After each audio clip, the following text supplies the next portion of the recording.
இப்படி எடுத்தாலே அந்த பேக்ரவுண்ட் தெரியும்.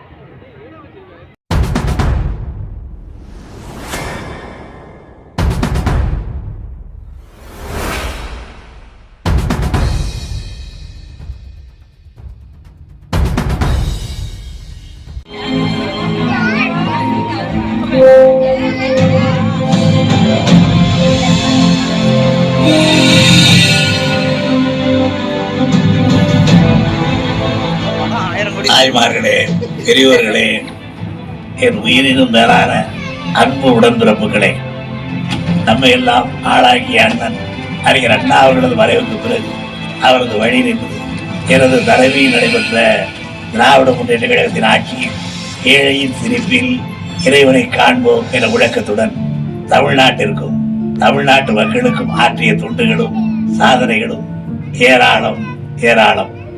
1969ஆம் ஆண்டு இயற்றப்பட்ட ஆதி திராவிடர்களுக்கான இலவச வீடுகள் கட்டித்தரும் திட்டம் திராவிட முன்னேற்ற கழக ஆட்சியில் நிறைவேற்றப்பட்ட புத்தான திட்டமாகும்.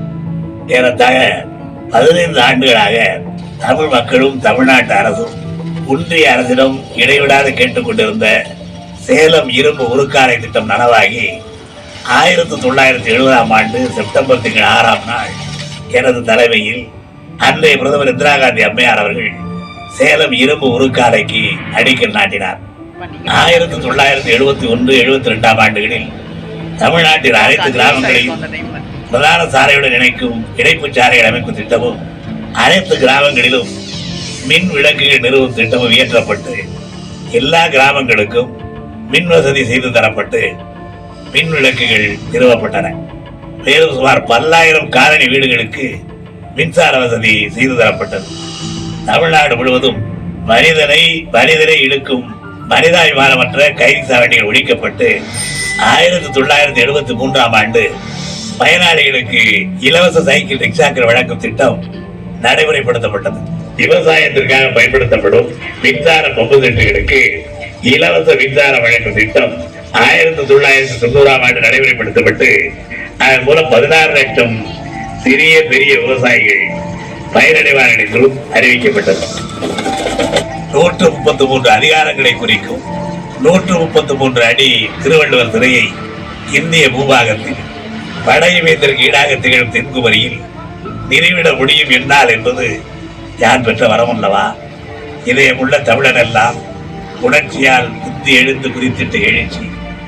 ஆம், முக்கடலும் தம் அலையுதழால் முத்தமிட்டு மயக்கும் குமரி கடற்கரையும் முப்பால் யாத்த ஞான தமிழையின் திருவள்ளுவருக்கு மின்முட்டும் சிறைவடித்து அதை திறந்து வைக்கும் வாய்ப்பு அமைந்ததே. அந்த வாய்ப்பு என் வாழ்நாளில் என் நினைப்புக்கும் உழைப்புக்கும் கிடைத்த வரமல்லவா? தமிழ்நாட்டின் மற்றும் தமிழ்நாட்டு மக்களின் வளர்ச்சிக்காக அணைக்கட்டுகள், பாலங்கள், பள்ளிகள், கல்லூரிகள், அண்ணா நூற்றாண்டு நூலகம் என ஏராளமாக உள்கட்டமைப்பு வசதிகள் மேம்படுத்தப்பட்டன. மேலும் சமூக மேம்பாட்டிற்காக முற்போக்கு சட்டங்கள், மக்களை முன்னேற்ற திட்டங்கள் என தமிழ்நாட்டை வளம் குளிக்க செய்யும் வண்ணம் பல சாதனைகளை எனது தலைமையிலான கழக அரசு சாதித்துள்ளது.